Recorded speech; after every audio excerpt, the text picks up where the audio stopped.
Kita semua, saya akan menyampaikan modul mengenai data epidemiologi untuk pengambilan keputusan.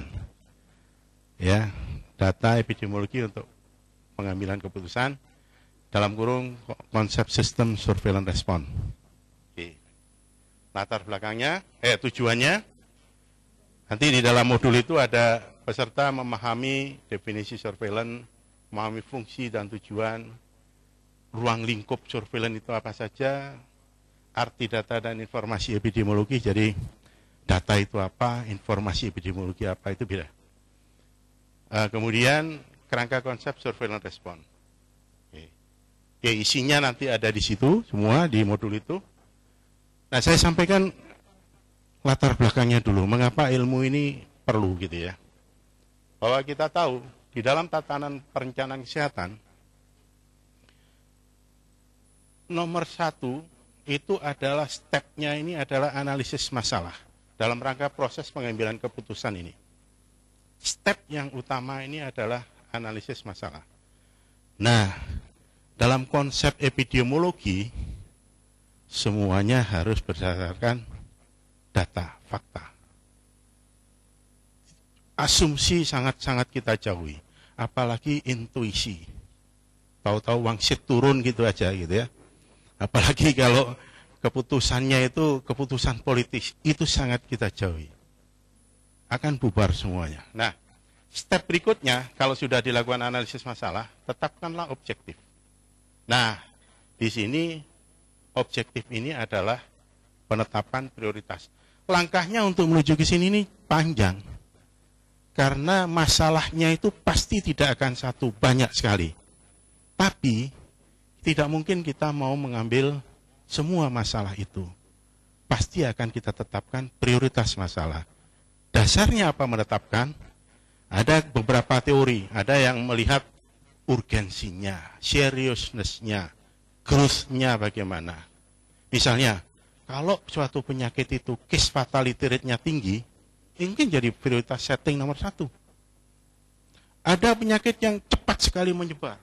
Misalnya avian influenza, kalau tidak cepat-cepat kita atasi, dia akan cepat sekali menyebar. Nah, ini kemampuan untuk menetapkan prioritas ini ada pada seorang leader.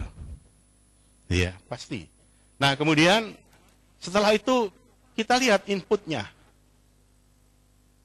Biasanya orang Jawa pakai MO5 ini. Man, money, material, method, mesin, apapun lah. Marketing sekarang kata ditambah. Tapi ini juga tidak sembarang. Harus ditetapkan dengan data dan informasi. Misalnya, hitung rasio SDM-nya misalnya. Dengan kegiatan yang akan kita lakukan. Setelah itu, masuk ke proses. Ini pun juga perlu informasi. Perlu data. Bagaimana nanti kira-kira mutu pelayanan yang akan kita tampilkan. Proses ini di bidang kesehatan biasanya dikenal dengan P1, P2, P3. Manajemen lah, kalau yang manajemen komplit, post-core B misalnya. Planning, organizing, staffing, dan sebagainya. Di bidang kesehatan kita kenal P1, perencanaan, P2, penggerakan pelaksanaan, P3-nya pengawasan, pengendalian, penilaian. Jadi proses di sini. Nah, kemudian kita lihat output. Kalau kita bicara output, kita perlu data. Biasanya dalam bentuk cakupan. Cakupan itu bisa absolut, tapi lazimnya karena untuk dibandingkan dengan wilayah lain, kita biasanya menggunakan rate atau rasio atau proporsi. Jadi apa namanya itu yang biasa dipakai di dalam bahasa-bahasa epidemiologi, karena ini dibanding. Kalau misalnya 10 di wilayahnya Jaya Wijaya dengan 10 di wilayahnya Jayapura. Ada kasus demam berdarah misalnya, 10 penderita di Jaya Wijaya. 10 penderita di Jayapura. Yang gawat yang mana? Jaya Wijaya. Kenapa? Populasinya sedikit. Kalau dihitung incidence itu berarti population at risk-nya. Nah, itu baru kita bisa bandingkan. 10 dengan 10 kan sama. Tapi begitu kita lihat incidence rate-nya, yang tinggi di Jaya Wijaya. Begitu ya. Oke, kemudian outcome. Ini biasanya berapa angka kesakitannya, berangka kematiannya dan sebagainya. Case fatality rate-nya.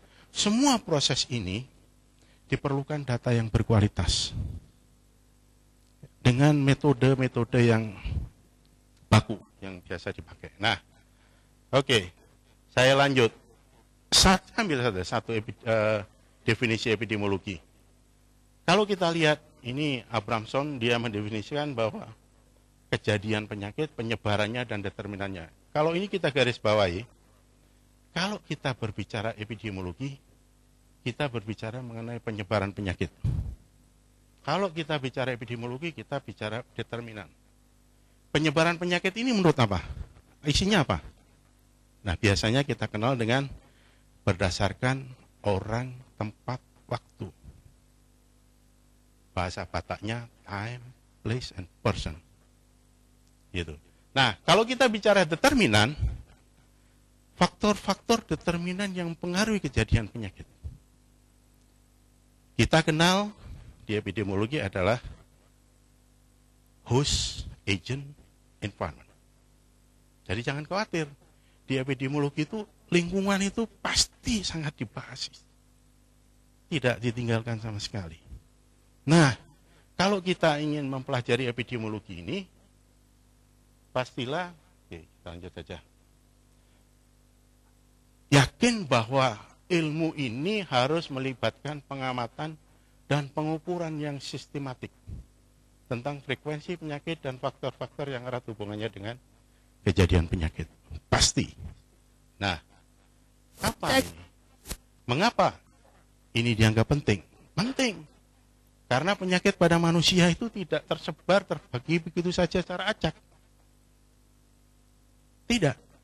Pasti ada. Oke, contoh misalnya, ada satu kasus malaria, di situ ada vektor.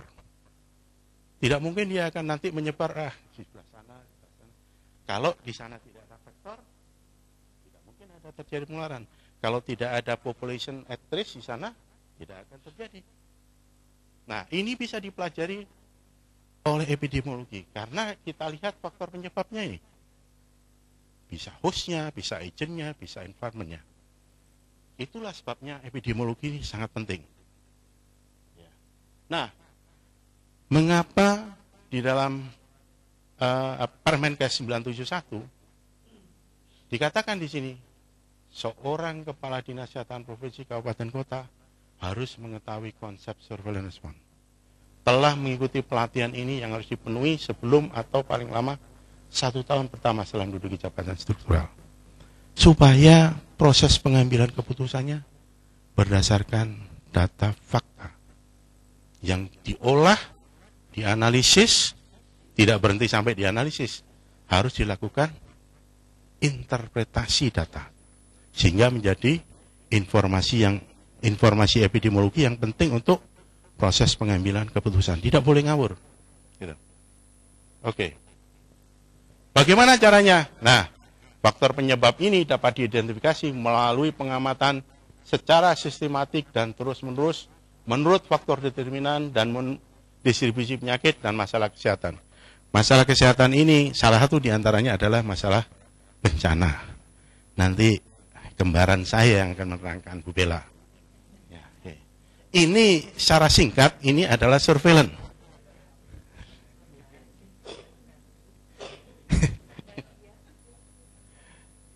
Nah, surveillance itu sendiri adalah ini, sama sudah isinya. Tapi faktanya, teman-teman kita kadang-kadang pada saat melakukan di puskesmas, begitu pelayanan selesai, dia entry data, tik, semua dimasukkan apa yang ini. Kalau ditanya, untuk apa Anda melakukan entry data? Gak tahu. Paling tidak, untuk keperluan laporan ke Dinkes nanti. Padahal itu adalah sumber data yang bisa dipakai untuk proses pengambilan keputusan. Sehingga kadang-kadang analisis, interpretasi data ini dilupakan. Itulah sebabnya Kemkes merubah, dibalik sekarang. Sistematis terus-menerus. analisisnya yang didepankan. Kalau tadi kan ngumpulin data, ngolah data, supaya tidak dikumpulin tok, tapi tidak dianalisis, tidak diinterpretasi. Gitu. Pernah kita punya laporan mingguan W2, tiap minggu laporan itu Puskesmas ke Dati 2. Ya kalau Puskesmasnya cuma 12, kalau Puskesmasnya 30, satu minggu berapa lembar itu kertas itu? 1 tahun berapa itu? Coba sekali-sekali ditanya ke Dinkes tingkat 2-nya, dianalisis enggak? Nah, cilakanya kalau dipakai untuk ganjil kaki itu nanti. Nanti apes-apesnya kertas yang begitu banyak dikumpulin terus dipertimbangkan itu. Ini yang susahnya di situ.